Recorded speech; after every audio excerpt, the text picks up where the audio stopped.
24 June football ইতিহাসের একটি বিশেষ দিন। কারণ এই দিনে জন্ম নিয়েছিলেন এমনই একজন মানুষ যাকে নিয়ে প্রজন্মের পর প্রজন্ম গল্প চলবে, যাকে নিয়ে অনেক গল্প রচনা হবে, যাকে অনেক গল্পের শিরোমণি করা হবে। এমনই একজন যিনি প্রমাণ করেছেন উচ্চতা নয়, স্বপ্নটাই দেখতে হয় সব থেকে বড়, আর স্বপ্নই একজন মানুষকে করে তোলে বিশ্বের কাছে অনেক বড় বিখ্যাত একজনকে। আর্জেন্টিনার ছোট্ট শহর রোজারিওতে জন্ম নেওয়া এক ক্ষুদে ছেলে, যার শরীরে বৃদ্ধি থমকে গিয়েছিল, যার সামনে ছিল অনিশ্চয়তা। কিন্তু ভাগ্য কখনো জানতো না এই ছোট্ট ছেলেটি একদিন পুরো ফুটবল বিশ্বকে নিজের পায়ের জাদুতে মুগ্ধ করবে। যখন অন্যরা সীমাবদ্ধতা দেখেছিল, সে দেখেছিল সম্ভাবনা। যখন অন্যরা সন্দেহ করেছিল, সে বলেছিল, বলটা আমাকে দাও। মাত্র 11 বছর বয়সে ডাক্তাররা বলেছিলেন তার শরীর স্বাভাবিকভাবে বাড়ছে না। অনেকের কাছে সেটাই ছিল স্বপ্নের সমাপ্তি, কিন্তু মেসির কাছে সেটাই ছিল মাত্র শুরু। তিনি শিখিয়েছেন, জন্মগত সীমাবদ্ধতা তোমার ভবিষ্যৎ নির্ধারণ করে না, তোমার ভবিষ্যৎটা নির্ধারণ করে তোমার মানসিকতা। পৃথিবীর অন্যতম সেরা ফুটবলাররাও একদিন প্রত্যাখ্যান হয়েছিলেন। অনেক ক্লাব তার শারীরিক গঠন নিয়েও সমালোচনা করেছিল, সন্দেহ করেছিল, কিন্তু তিনি দমে যাননি। কারণ তিনি জানতেন অন্যরা তোমাকে কিভাবে তার চেয়ে গুরুত্বপূর্ণ তুমি নিজেকে কি ভাবো, সেটাই সব থেকে বড় বিষয়। ফুটবল মাঠে তার পরিচয় শুধু গোল নয়, শুধু অ্যাসিস্ট নয়, শুধু ট্রফিও নয়। তার পরিচয় হলো খেলার সৌন্দর্য, তার ড্রিবল, তার থ্রু পাস, তার বাপায় শট, আর হাজারো দর্শকের নিঃশ্বাস বন্ধ হয়ে যাওয়ার মুহূর্তগুলো। এফসি বার্সেলোনার নীল জার্সিতে তিনি লিখেছেন মহাকাব্য।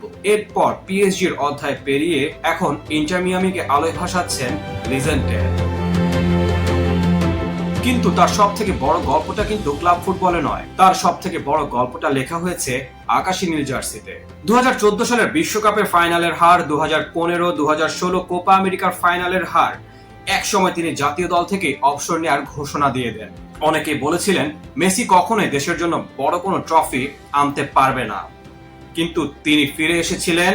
কারণ প্রকৃত চ্যাম্পিয়নরা পড়ে গিয়ে হেরে যায় না, বরং তারা আবার উঠে দাঁড়ায়। বারবার ব্যর্থতা, বারবার সমালোচনা, বারবার হৃদয় ভাঙা, তবুও তিনি হার মানেননি। অবশেষে এলো সেই মহেন্দ্রক্ষণ, 2022 কাতার বিশ্বকাপ, যেখানে কোটি কোটি মানুষের স্বপ্ন নিজের কাঁধে তুলে নিয়ে তিনি পৌঁছে গেলেন ফুটবলের সর্বোচ্চ শিখরে, পৌঁছে গেলেন তিনি স্বর্গের দুয়ারে, আর কড়া নাড়লেন সেই স্বর্গের দরজায় এবং লুফে নিলেন বিশ্বকাপের সোনালী ট্রফিটা। ঘোচালেন 36 বছরের অপেক্ষার অবসান এবং ইতিহাসের পাতায় নিজের নামটাও লিখে নিলেন চিরদিনের জন্য। আজকের পৃথিবী দ্রুত সাফল্য চায়, কিন্তু মেসির গল্প শেখায় বড় স্বপ্ন পূরণ করতে সময় লাগে।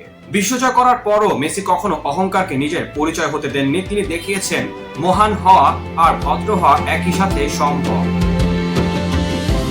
তার জন্মদিনের সময়টা এমনই একটা সময় এসে পড়লো, যে সময় বিশ্বকাপের মহারণ চলছে। গ্রুপ পর্বের ম্যাচে এরই মধ্যে 2টো ম্যাচে LM10 5টি গোল করেছেন এবং তিনি বর্তমান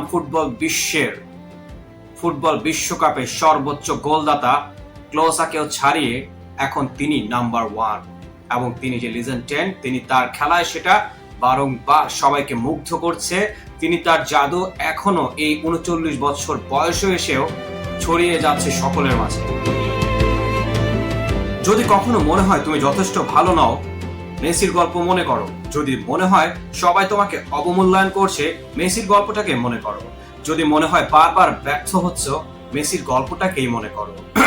কারণ পৃথিবীর সেরা ফুটবলারদের গল্প শুরু হয়েছিল ব্যর্থতা দিয়ে, আর শেষ হয়েছে বিশ্ববিখ্যাত হয়ে। আর এটাই মেসির সবচেয়ে বড় শিক্ষা।